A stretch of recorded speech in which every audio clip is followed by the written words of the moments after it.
જઈ રહ્યા છીએ અમદાવાદના વાસના વિસ્તારમાં, જ્યાં રહી રહ્યું છે ખૂબ જ પ્રેમાળ અને બધાની મદદ કરતું શેખ પરિવાર.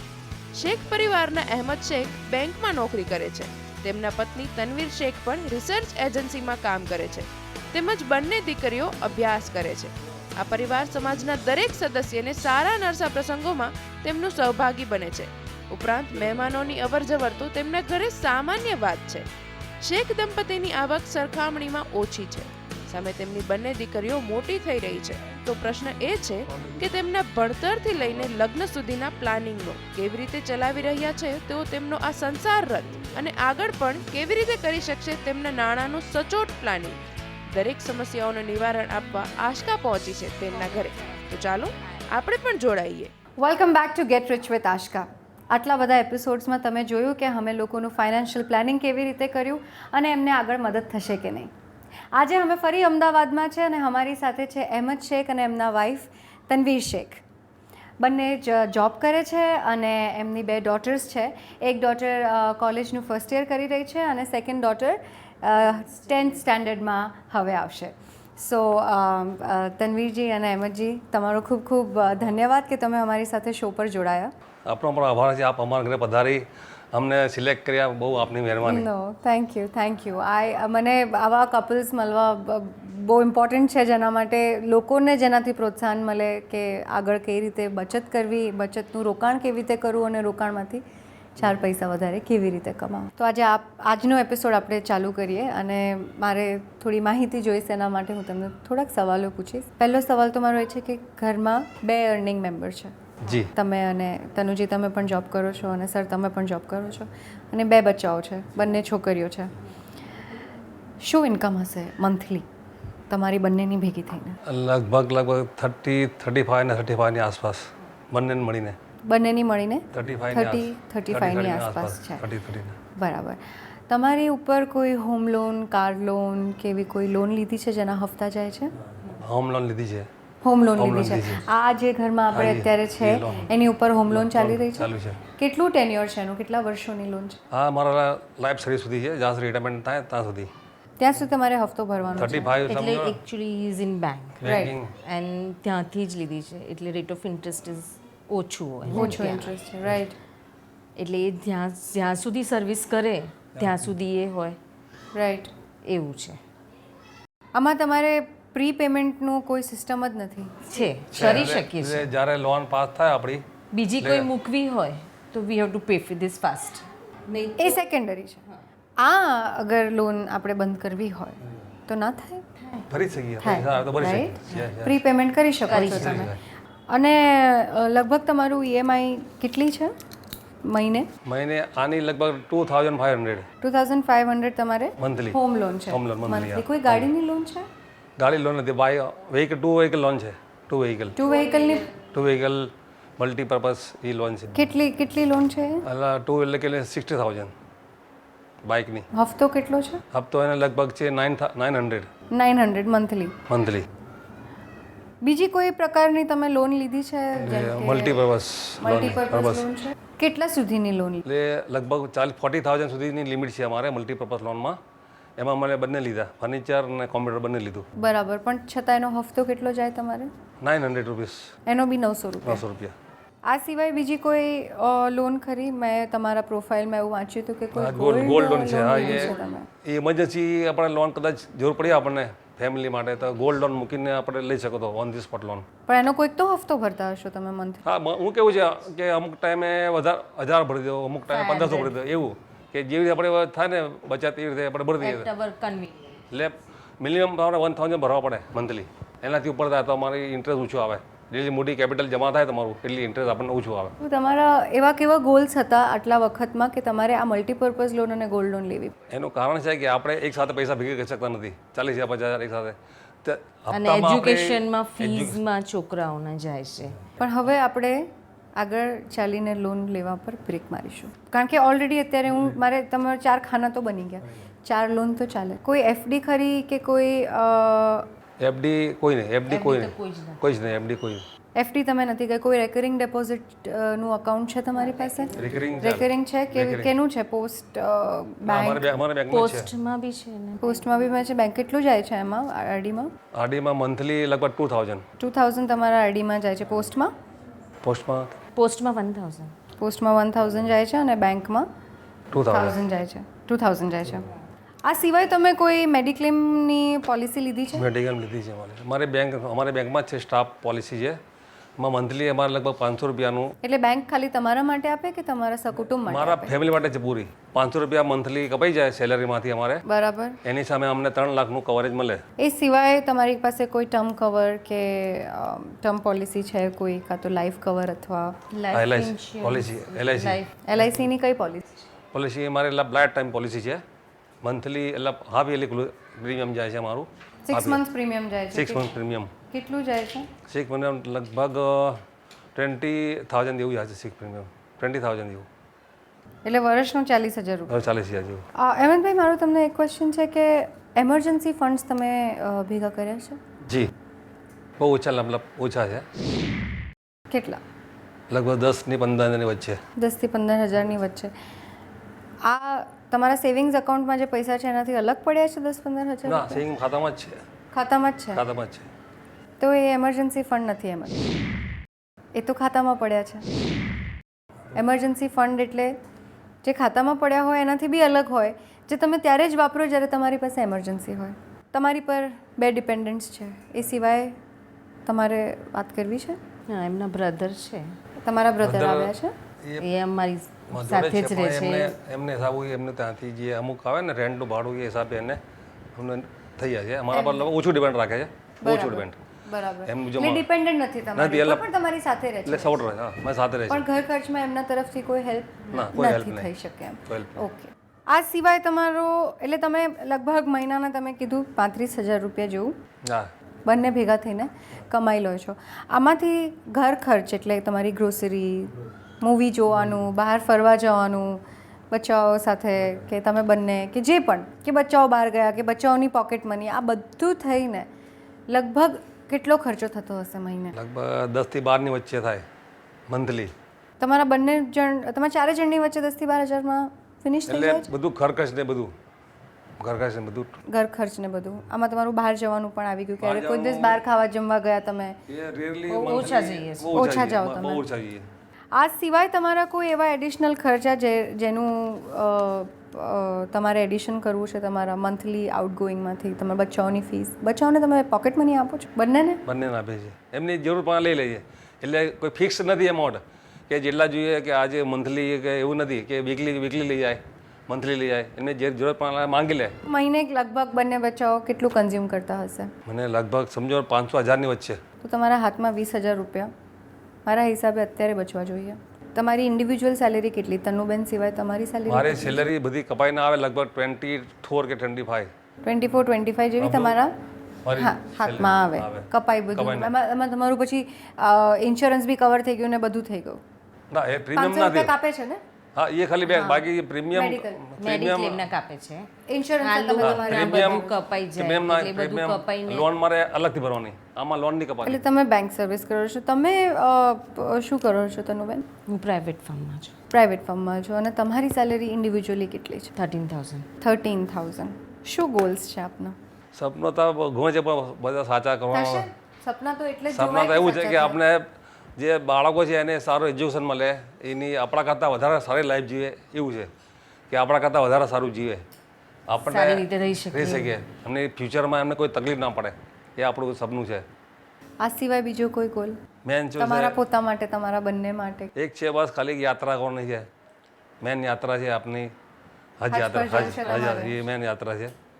એના પછી છોકરાઓની બીજી સેકન્ડ કે છોકરા સારું ભણે ને સારું જોબ કરે. Very interesting case. Get rich with આશકામાં જે પહેલી વખત આપણે એવા ફેમિલીને મળ્યા છે જેમની પાસે હજી સુધી કોઈ એમરજન્સી ફંડ્સ બિલકુલ ભેગા નથી થયા, કોઈ ફિક્સ ડિપોઝિટ્સ નથી, પણ આપણે એમને રસ્તો બતાવીશું કે એમરજન્સી ફંડ્સ કેવી રીતે ઊભા કરવા, ફિક્સ ડિપોઝિટ્સ કેવી રીતે બનાવી અને એમને એમની તકલીફોમાંથી કઈ રીતે બહાર કાઢવા. Stay tune with get rich with Aashka.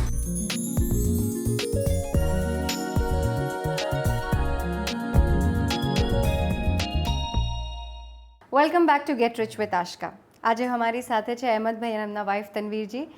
બહુ જ ઇન્ટરેસ્ટિંગ કેસ સ્ટડી હતી. થોડો સમય લાગ્યો એમનું પ્લાનિંગ કરતા માટે, કારણ જ્યારે એમનું પ્લાનિંગ કરવા હું બેઠી તો મને એવું લાગ્યું કે બચત બહુ ઓછી થઈ રહી છે. પણ આપણે સાંભળ્યું છે ને મિત્રો કે where there is a will there is a way. તો એમની વિલ છે કે એ કંઈ પણ રીતે બચત કરે અને બચતને રોકાણમાં બદલે અને રોકાણ એમને 4 પૈસા વધારે લાવીને આપે. તો અહેમદભાઈ અને તનવીરજી, પ્લાનિંગ કર્યું મેં તમારું. થોડી મને મુશ્કેલ પડી, કારણ કે મુશ્કેલ મને પેપર કરતાં વધારે જે હું તમને કહેવા જઈ રહી છું એમાં પડશે. પણ મને મારું ખરાબ ના લગાડતા, મને તમારી ચિંતા છે, હું તમારાથી કન્સર્ન રાખું છું અને તમારાથી ઘણા બધા લોકોને પણ પ્રોત્સાહન મળશે. બચત બહુ ઇમ્પોર્ટન્ટ વસ્તુ છે.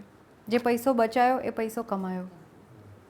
money saved, money earned is what we have heard always, right? તો થોડી ખેંચ કરવી પડશે આપણે ખર્ચાઓમાં. એના માટે આપણે રેડી છે? એકદમ રેડી છે, રાઈટ?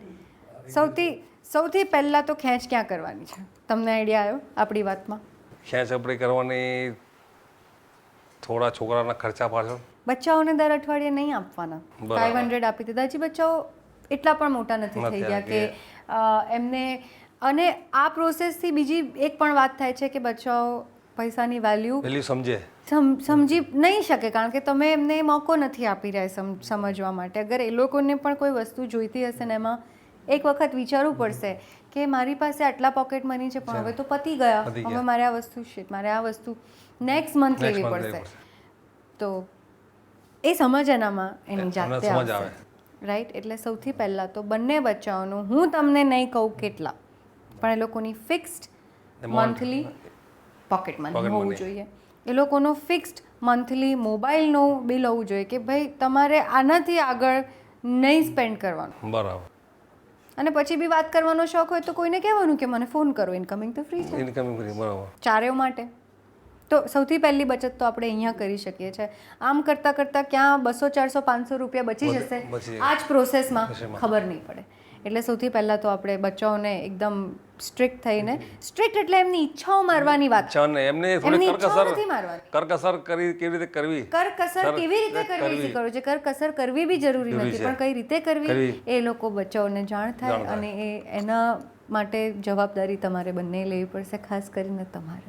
કારણ કે આ જ બચ્ચાઓને કાલે ઉઠીને આ પૈસાની જરૂર પડશે. અને હું મારા દર્શકોને પણ એ કહેવા માંગુ છું કે તમારા જ્યારે યંગ છોકરાઓ હોય, તમે એ લોકોને ખૂબ જ પ્રેમ કરો છો. હા, એ વાત સાચી છે. એ લોકોના ખર્ચાઓ માટે મન માંગે ત્યારે એ લોકોને પૈસા આપો છો. એ વસ્તુ એક ફિલિંગ સારી છે, પણ એ ડિસિપ્લિન તરીકે, એક પ્રોસેસ તરીકે એ વસ્તુ બરાબર નથી. એટલે હું બધા જ મારા વ્યુઅર્સને અને સાથે તમને રિક્વેસ્ટ કરીશ કે પોકેટ મની. તો સૌથી પહેલું આપણે જે ફાઇનલ કર્યું એ છે બચત. બચત ચાલુ કરવાનો પહેલો આપણો પહેલો સ્ટેપ છે કે બચ્ચાઓને પોકેટ મની ફાઇનલ કરી દો. અને મારું તો એવું સજેશન રહેશે કે બંને પોતાની, તમે બી પોતપોતાની જાતને પોકેટ મની જ આપો. ખરી વાત. સેલ્ફ પ્રેક્ટિસને કે મારે આ મહિને મારે ખર્ચો કરવો જ નથી આ મહિને. બીજી એક નાનો રસ્તો છે બચત કરવાનો.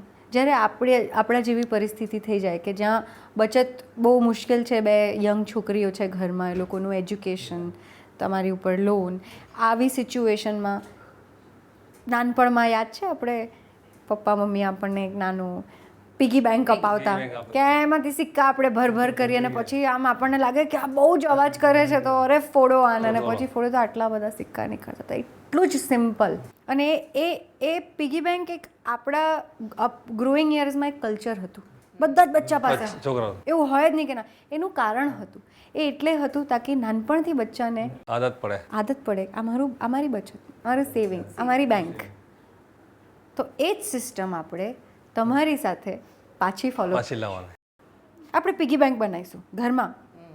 કારણ કે આપણી એવી બચતો થતી નથી કે આપણે કોઈ રેકરિંગ ખોલાવી શકીએ, કે બેંકમાં એવી જગ્યાએ કોઈ કમિટમેન્ટ આપી શકીએ, કે કોઈ SIPનો ફંડ લઈ શકીએ, કે આપણે દર મહિને પૈસા આપી શકીએ. એટલે આપણે પિગી બેંક બનાવીશું. 4 પિગી બેંક બનાવીશું, એક તમારી અને બંને બચ્ચાઓની. તો એ એક રસ્તો છે. આ તમને એવું લાગશે કે યાર આ કેવો રસ્તો છે, આ CNBC બજારવાળા આવીને અમને પિગી બેંક બનાવવાનું કહે છે. પણ સાહેબ, આપણી પરિસ્થિતિમાં નાનપણમાં પાછું જવું પડે, આપણે ફરીથી ચાલુ કરવું પડે. તો એ એક રસ્તો આપણે અપનાવીશું. બીજો રસ્તો છે કે તમારી જે આરડી ચાલુ છે પોસ્ટમાં અને બેંકમાં 2000 રૂપિયા અને 1000 રૂપિયા એ કન્ટિન્યુ કરો. એ કન્ટિન્યુ કરો ત્યાં સુધી જ્યાં સુધી તમારું આ લોન અમાઉન્ટ કલેક્ટ નથી થતું.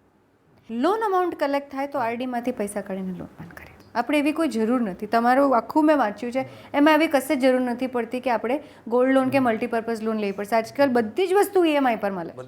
અગર સગવડ ના હોય ને આપણે છતાં બી વસ્તુની જરૂર છે તો એક નાનું ડાઉન પેમેન્ટ કરીને આપણે વસ્તુ ઈએમઆઈ પર લઈ શકીએ, રાઈટ? એટલે એ એક વસ્તુ તમે કરી લો. તમે તમારા ઘરેણાં છોડાવી લો, તમારું સોનું પાછું લઈ આવો અને મલ્ટીપર્પઝ લોન બંધ કરી દો. આ મને એવું લાગે છે કે 6 મહિનાના ટાર્ગેટમાં આ વસ્તુ અચીવેબલ છે. એમાં લગભગ 6 મહિનાની અંદર આ વસ્તુ અચીવેબલ છે કે તમારી બંને એક્સ્ટ્રા લોન બંધ થઈ જશે. અને પછી તમારે ટાર્ગેટ રાખવાનું છે કે આવતા એજ્યુકેશન લોન સુધી તમારે કોઈ લોન ઊભી નથી કરવાની. તમને ટેક્સ બેનિફિટ માટે ઘરની લોન ચાલુ રાખો, ઇટ ઇઝ ઓકે. તમારી પોલિસીઝ છે તમારા ટેક્સ બેનિફિટ માટે, ઇટ ઇઝ ઓકે.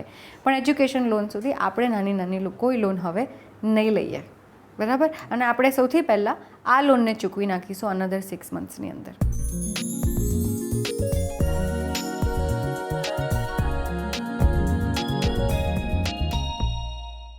બીજી એક રીત છે, આપણે થોડા વધારે ઇન્ટરેસ્ટ આપણને શોર્ટ ટર્મમાં મળે એવી રીતે. મને ખ્યાલ છે કે તમે સ્ટોક્સમાં કે શેર્સમાં એવી રીતે ઇન્વેસ્ટ નથી કરતા, ફંડ્સમાં ઇન્વેસ્ટ નથી કરતા, પણ મારું એવું સજેશન છે તમને કે આપણે ઇન્વેસ્ટ કરીએ. ભલે આપણે નાની રકમ ઇન્વેસ્ટ કરીએ, ભલે આપણે દર મહિને ઇન્વેસ્ટ ના કરીએ, પણ આપણે કરીએ. કારણ કે ઘણા બધા જાતના મ્યુચ્યુઅલ ફંડ્સ હોય છે. એમાં બેલેન્સ મ્યુચ્યુઅલ ફંડ હોય છે, પછી બ્લુ ચિપ હોય છે જે ફક્ત ઇક્વિટી ફંડ હોય છે.